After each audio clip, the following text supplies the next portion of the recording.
Dans le cadre des textes favoris des invités de l'Institut d'études anciennes et médiévales, voici Philippe Hoffmann, directeur d'études à l'École pratique des hautes études.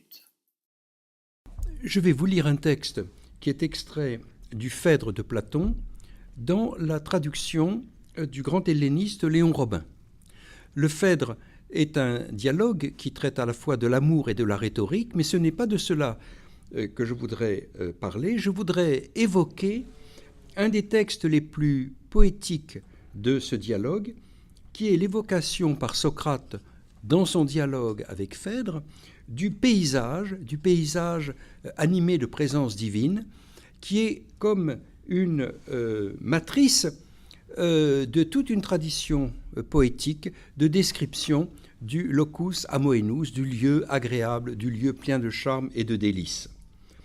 Socrate loue devant Phèdre la beauté d'un paysage caractérisé par un platane, par un arbrisseau nommé le gâtillier, par une source très fraîche qui coule sous le platane, et surtout par la claire mélodie de l'été qui fait écho, dit-il, au cœur des cigales.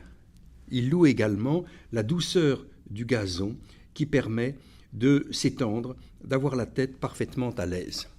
Les cigales sont évoquées dans ce texte, et un peu plus loin dans le dialogue, Socrate raconte à Phèdre un mythe, le mythe des cigales, qui est caractéristique de l'écriture littéraire de Platon, à la fois plaisante et philosophiquement profonde, mythe des cigales qui est tout entier orienté vers une recommandation, vers une apologie, vers une injonction à mener la vie philosophique. Je vous lis le texte. Jadis, les cigales étaient des hommes, de ceux qui existaient avant la naissance des muses. Puis, quand les muses furent nées, et qu'on eut la révélation du chant, il y en eut alors parmi les hommes de ce temps qui furent à ce point mis par le plaisir hors d'eux-mêmes que de chanter leur fit au maître le manger et le boire, et qu'ils trépassèrent sans eux-mêmes s'en douter. Ce sont eux qui, à la suite de cela, ont été la souche de la jante cigale. Elle a des muses reçu le privilège de n'avoir, une fois née, aucun besoin de se nourrir et de se mettre cependant, estomac vide et gosier sec, tout de suite à chanter jusqu'à l'heure du trépas, et puis après, d'aller trouver les muses pour leur rapporter qui les honore ici-bas et à laquelle d'entre elles va cet hommage.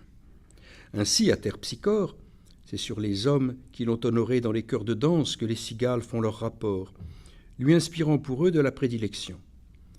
À Érato, sur ceux dont les matières d'amour sont l'occupation, et aux autres de même selon la façon dont chacune est spécialement honorée. Or, à l'aînée Calliope et à sa cadette Uranie, ceux qu'elle signale, ce sont les hommes qui passent leur vie à philosopher et qui honorent la musique propre à ces deux muses, car entre toutes, avec le ciel pour principal objet et les questions de l'ordre divin aussi bien qu'humain, ce sont elles qui font entendre les plus beaux accents.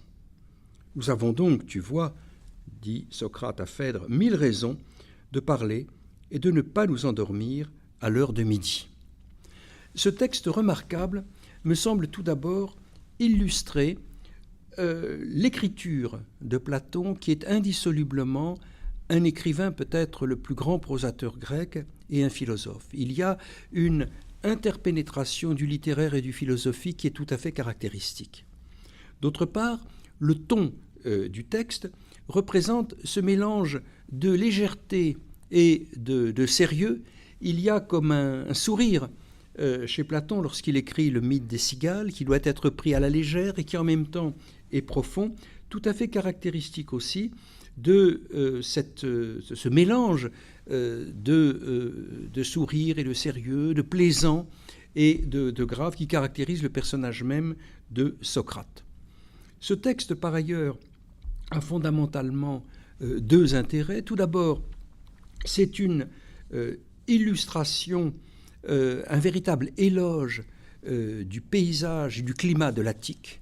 On a véritablement ici une présentation, une évocation sonore de l'Attique avec ce chant des cigales si caractéristique des contrées méditerranéennes et de la campagne aux alentours d'Athènes. Et si on relie le mythe des cigales au texte que je n'ai fait qu'évoquer en introduction, il est évident que Platon veut ici nous évoquer de façon extrêmement poétique l'atmosphère d'un milieu de journée au cœur de l'été dans la région d'Athènes, dont Socrate est momentanément sorti.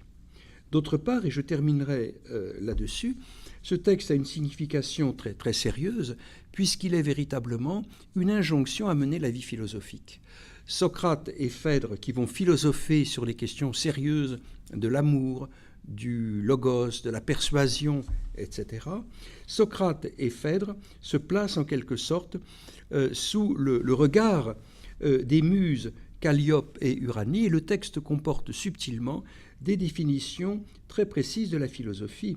Philosopher, c'est étudier le ciel. Or, le Timée, par exemple, si l'on pense au Timée, représente l'exercice même de la pensée comme une imitation des mouvements circulaires qui caractérisent la physique céleste. Et par ailleurs, étudier les questions de l'ordre divin aussi bien qu'humain, c'est une définition même, c'est une définition de la philosophie. La science des dieux, la science des choses humaines sont la définition, une des définitions de la philosophie.